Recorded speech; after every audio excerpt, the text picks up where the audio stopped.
Hey y'all, it's Jamie here with Southern Pride Cards, and this is not a ripping edition, but a boxing edition. That's right, guys. Finally, I'm back with some boxing cards, and I got a brand new Churchman to show you. It's the Bulldog of Bergen, the pride of New Jersey, the Cinderella man himself, Mr. James J. Braddock. That's right, James J. Braddock. Here's my new card, you guys. Check it out. Yep, it's beautiful. See? You can see that really good here. Hard to see. The registration is just a little bit blurry. The corners look really good. I'll get a nice picture in here for y'all to see it up close. But yeah, this is I actually got a 5 on this. It's an excellent 5. So that makes me happy. And in case you don't know the story of James J. Braddock, you've never watched the movie Cinderella Man, you need to check it out. It's really good. His story, he was born James Walter Braddock, June 7th, 1905, in New York City. He was raised and lived in Bergen, New Jersey for all of his life till he died in November 29th, 1974.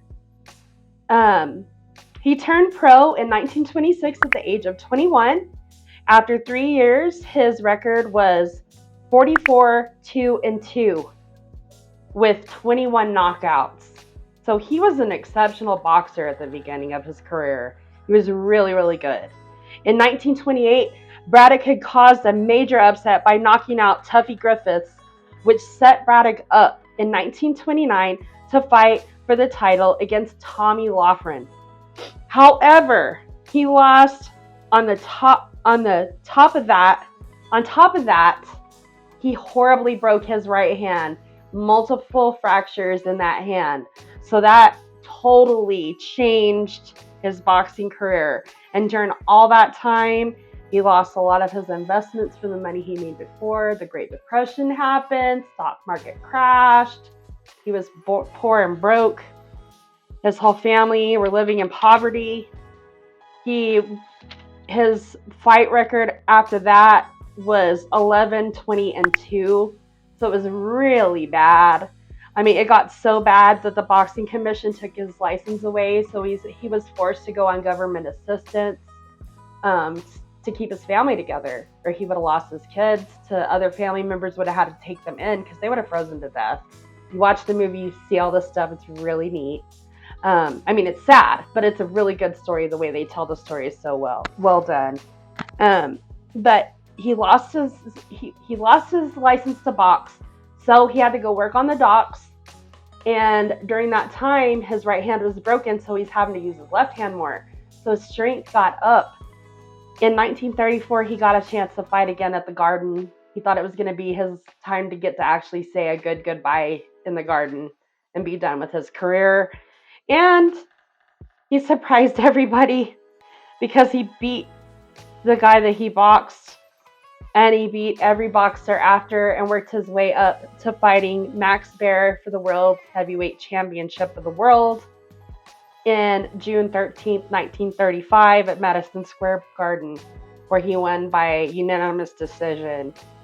He had the title for, what was it?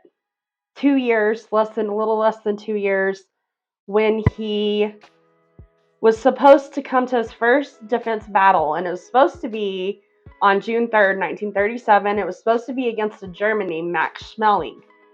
They were supposed to fight at Madison Square Garden, but Braddock and the boxing commission decided to back out of that because of the ties that Schmeling had with the Nazis and actually Hitler himself. So they were worried that if this guy won, that the Germans were never going to allow anyone to fight him, like of color or anything that wasn't German, to get the title back.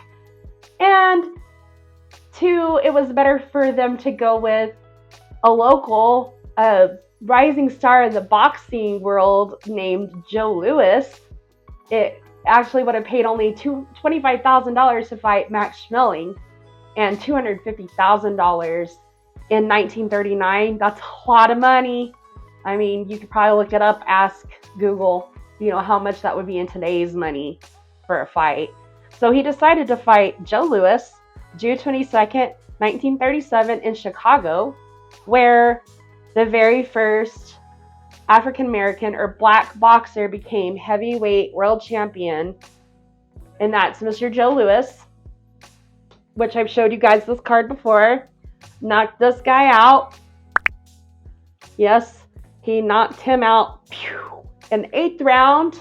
The only knockout loss that Braddock ever had in his whole career, which to me is pretty amazing. They called him the Iron Jaw. He was impossible to knock out. That's why, Max Baer, if you know the history of him, he had killed at least 2 boxers before Braddock fought him. A lot of people were saying this is insane. They even sat and showed James J. Braddock, this is what he can do. This is how he showed him how he killed both of those boxers, by just hitting him, pummeling him to death.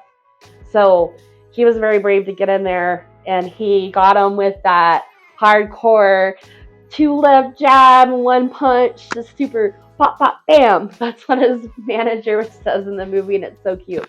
But anyway, if you guys have never seen the movie, check it out. If you like my card, I hope to hear from you guys. Comment. Let us know what you think about the new addition to our collection here for the Churchman boxing cards. I can't wait to get more and show you guys. No matter what, I always do it for the love of the cards. So should you. We'll see you guys next time. Bye, y'all.